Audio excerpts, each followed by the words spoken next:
नमस्कार, चलिए जानते हैं आज की देश और दुनिया की सिलेक्टेड काम की और महत्वपूर्ण 50 बड़ी खबरों को सिर्फ 10 मिनट में। लेकिन इससे पहले अगर आपने इस वीडियो को लाइक नहीं किया है तो लाइक कर दीजिए। राजस्थान में भजनलाल सरकार का पहला फुल बजट पेश करते हुए वित्त मंत्री दिया कुमारी ने विधानसभा में 2 घंटे 51 मिनट लंबा दिया भाषण। पहले बजट भाषण में युवाओं, महिलाओं, किसानों के लिए की बड़ी घोषणाएं। हर साल 1 लाख नौकरी, बच्चों को फ्री टैबलेट, इंटरनेट मिलेगा, पंचायत और नगर पालिकाओं के चुनाव होंगे एक साथ, कर्मचारियों, महिलाओं को मिलेगा सस्ता लोन।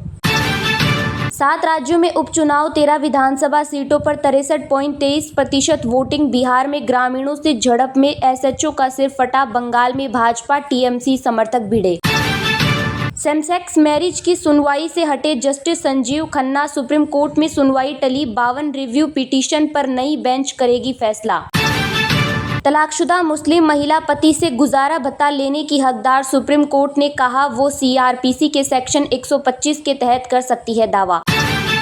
मुंबई बीएमडब्ल्यू केस में आरोपी ने गर्लफ्रेंड को 40 फोन दिए। दंपति को उड़ाने के बाद 2 घंटे उसके घर रुका। 16 जुलाई तक कस्टडी में। सिक्किम के एकमात्र विपक्षी विधायक ने पार्टी छोड़ी। सत्ताधारी एसकेएम में शामिल हुए। 25 साल सत्ता में रहे एसडीएफ को मिली थी 1 सीट।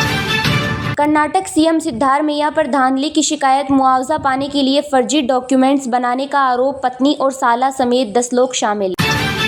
यूपी के उन्नाव में सड़क हादसा, 18 की मौत। सड़क पर बिखरी लाशें देखकर पुलिसकर्मी बेहोश। बिहार से दिल्ली जा रही बस टैंकर से टकराई। सुप्रीम कोर्ट बोला सीबीआई जांच के लिए राज्य सरकार की सहमति जरूरी। पश्चिम बंगाल सरकार की याचिका को सही कहा। 13 अगस्त को अगली सुनवाई। हाईकोर्ट में हुई सुनवाई में दिल्ली के मुख्यमंत्री अरविंद केजरीवाल ने कहा जमानत रद्द करना न्याय की विफलता के समान। परेशान और अपमानित करने के लिए हुई गिरफ्तारी। पति ने पत्नी की सिर काटकर हत्या की। मुरैना में दूसरे कमरे में किया खुद को बंद। पुलिस बोली शराब की वजह से होता था झगड़ा। आईआरएस अफसर महिला से पुरुष बनी। सिविल सर्विस इतिहास में ऐसा पहली बार हुआ। वित्त मंत्रालय ने ऑफिशियल रिकॉर्ड में नाम जेंडर बदला।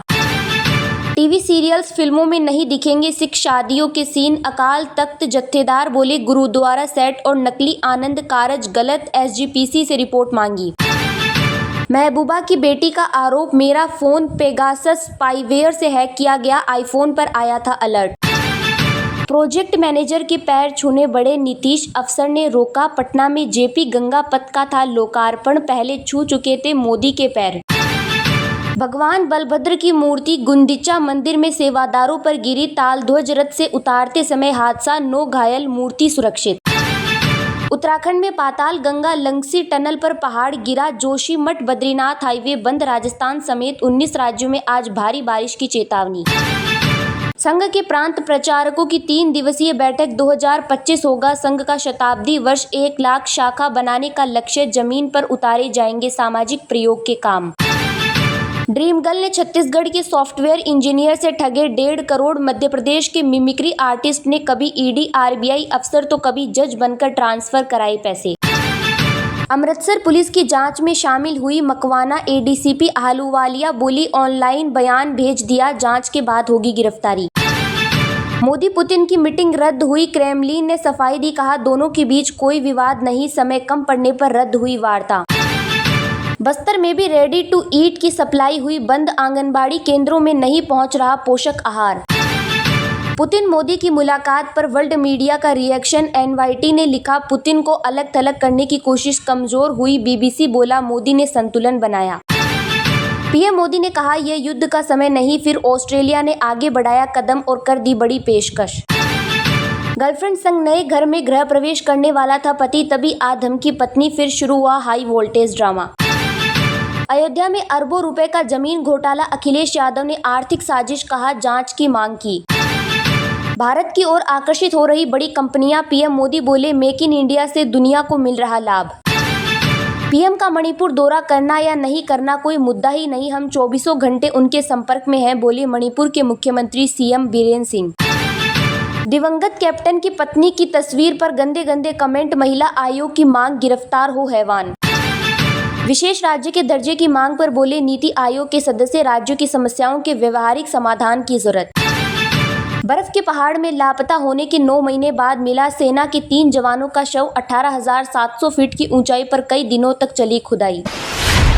राजस्थान में भजनलाल सरकार का पहला फुल बजट पेश करते हुए वित्त मंत्री दिया कुमारी ने विधानसभा में 2 घंटे 51 मिनट लंबा दिया भाषण। पहले बजट भाषण में युवाओं, महिलाओं, किसानों के लिए की बड़ी घोषणाएं। हर साल 1 लाख नौकरी, बच्चों को फ्री टैबलेट, इंटरनेट मिलेगा, पंचायत और नगर पालिकाओं के चुनाव होंगे एक साथ, कर्मचारियों और महिलाओं को मिलेगा सस्ता लोन। भजनलाल सरकार का पहला फुल बजट पेश करते हुए वित्त मंत्री दिया कुमारी ने विधानसभा में 2 घंटे 51 मिनट लंबा भाषण दिया। अपने पहले बजट भाषण में दिया कुमारी ने युवाओं, महिलाओं, किसानों के लिए कई बड़ी घोषणाएं की। सरकार आने वाले 5 साल में 4 लाख से ज्यादा नई नौकरियां देगी। वहीं 1 स्टेट 1 इलेक्शन कॉन्सेप्ट के तहत पंचायत और नगर पालिकाओं के चुनाव एक साथ कराए जाएंगे। इसके साथ ही SC/ST वर्ग में आने वाले सरकारी कर्मचारियों को सस्ता लोन भी दिया जाएगा। सेल्फ हेल्प ग्रुप के साथ काम करने वाली महिलाओं को भी सरकार कम ब्याज में लोन देगी। जबकि राजस्थान के स्कूली स्टूडेंट का मेरिट में आने पर टैबलेट और फ्री इंटरनेट की भी घोषणा की गई है। बजट में हेल्थ और पुलिस विभाग में करीब 9,000 नए पद भी सृजित करने की घोषणा की गई है। शहरी विकास के लिए बजट में 1300 करोड़ रुपए का प्रावधान किया गया है। राजस्थान में नो ग्रीनफील्ड एक्सप्रेसवे की घोषणा को एक बड़े डेवलपमेंट के तौर पर देखा जा रहा है। बजट भाषण के दौरान विपक्ष ने कई बार हंगामा भी किया। कांग्रेसी विधायकों ने कहा कि बजट की घोषणाएं पुरानी है जो उनकी सरकार ने की थी, अब इन्हें रिपीट किया जा रहा है। भजनलाल सरकार ने इस बजट में इंफ्रास्ट्रक्चर पर खासा फोकस किया है। जल जीवन मिशन में इस साल 15,000 करोड़ खर्च कर 25 लाख ग्रामीण घरों में नलों से पानी पहुंचाने की घोषणा की गई है। एनर्जी सेक्टर में 2031 से 32 का टारगेट रखकर 2.25 लाख करोड़ रुपए खर्च किए जाएंगे। बजट में 5 साल में 13,000 किलोमीटर लंबाई का सड़क नेटवर्क विकसित करने की घोषणा की है। इस पर 60,000 करोड़ रुपए खर्च होंगे। प्रदेश में पहली बार 2,750 किलोमीटर से अधिक की लंबाई के नो ग्रीनफील्ड एक्सप्रेसवे बनाए जाएंगे। इसके लिए 30 करोड़ की लागत से DPR बनाई जाएगी। हाईकोर्ट में हुई सुनवाई में दिल्ली के मुख्यमंत्री अरविंद केजरीवाल ने कहा, जमानत रद्द करना न्याय की विफलता के समान, परेशान और अपमानित करने के लिए हुई गिरफ्तारी। दिल्ली के मुख्यमंत्री अरविंद केजरीवाल ने बुधवार को हाईकोर्ट में दाखिल जवाब में कहा, मेरी जमानत रद्द करना न्याय की विफलता के समान है। मैं विच हंट का शिकार हुआ हूँ। दरअसल जानबूझकर किसी व्यक्ति को परेशान करना विच हंट का शिकार होना कहलाता है। ये राजनीतिक विरोधी भी हो सकता। हाईकोर्ट में हुई सुनवाई में केजरीवाल ने कहा कि ईडी कस्टडी के दौरान जांच अधिकारियों ने कोई खास इंटेरोगेशन नहीं किया। एक राजनीतिक विरोधी को परेशान और अपमानित करने के लिए अवैध रूप से गिरफ्तारी की गई है। मामले को लेकर जस्टिस नीना बंसल कृष्णा की बेंच ने अब ईडी से जवाब दाखिल करने को कहा है। केस की अगली सुनवाई 15 जुलाई को होगी। केजरीवाल पर ईडी के अलावा CBI का केस भी चल रहा है। शराब नीति में भ्रष्टाचार को लेकर CBI ने उन्हें 26 जून को गिरफ्तार किया था। केजरीवाल को शराब नीति में मनी लॉन्ड्रिंग मामले को लेकर ईडी ने 21 मार्च को गिरफ्तार किया था। 20 जून को ट्रायल कोर्ट से उन्हें जमानत मिल गई थी। इसके खिलाफ ईडी ने हाईकोर्ट में अपील की थी। हाईकोर्ट ने 25 जून को ट्रायल कोर्ट के फैसले पर रोक लगा दी थी। केजरीवाल ने कहा कि ईडी की दलीलें कानून के हिसाब से ठीक नहीं थी। ईडी की दलीलें असंवेदनशीलता के रवैये को दर्शाती है। PMLA की धारा 3 के तहत मेरे खिलाफ कोई केस नहीं बनता है और मेरे जीवन और स्वतंत्रता को झूठे और दुर्भावनापूर्ण मामले से बचाया जाना चाहिए। उत्तराखंड में पाताल गंगा लंगसी टनल पर पहाड़ गिरा। जोशीमठ बद्रीनाथ हाईवे बंद। राजस्थान समेत 19 राज्यों में आज भारी बारिश की चेतावनी। उत्तराखंड में भारी बारिश के कारण जगह जगह लैंडस्लाइड और बाढ़ से हालात खराब है। बुधवार को राज्य के चमोली जिले में पाताल गंगा लंगसी टनल पर पहाड़ का एक बड़ा हिस्सा गिर गया। इसका दिल दहलाने वाला वीडियो भी सामने आया है। टनल के पास सड़क पर मलबा गिरने से जोशीमठ बद्रीनाथ नेशनल हाईवे बंद हो गया। पिछले 24 घंटे में भारी बारिश के चलते राज्य में 3 लोगों की मौत हुई है। हल्द्वानी, बनबसा, टनकपुर, सितारगंज और खटीमा में हालत सबसे ज्यादा खराब है। स्टेट इमरजेंसी ऑपरेशन सिस्टम ने बताया कि लैंडस्लाइड के मलबे से 2 नेशनल हाईवे और 200 से ज्यादा ग्रामीण रास्ते अब भी बंद पड़े हैं। वहीं असम में ब्रह्मपुत्र और उसकी सहायक नदियों का जल स्तर खतरे के स्तर से नीचे आ गया है। राज्य में बाढ़ की स्थिति में थोड़ा सुधार आया है और 26 जिलों में बाढ़ से प्रभावित लोगों की संख्या घटकर लगभग 17.17 लाख हो गई है। हालांकि मंगलवार को 7 लोगों की मौत हुई और अब तक बाढ़ बारिश में 92 लोगों की जान जा चुकी है। बिहार में गंडक, कोसी, बागमती, कमला समेत कई नदियां उफान पर है। इससे गोपालगंज, बेतिया और बगहा में बाढ़ जैसे हालात हैं। पिछले 24 घंटों के दौरान राज्य में बिजली गिरने से 4 लोगों की मौत हुई है और 6 लोग घायल हुए हैं।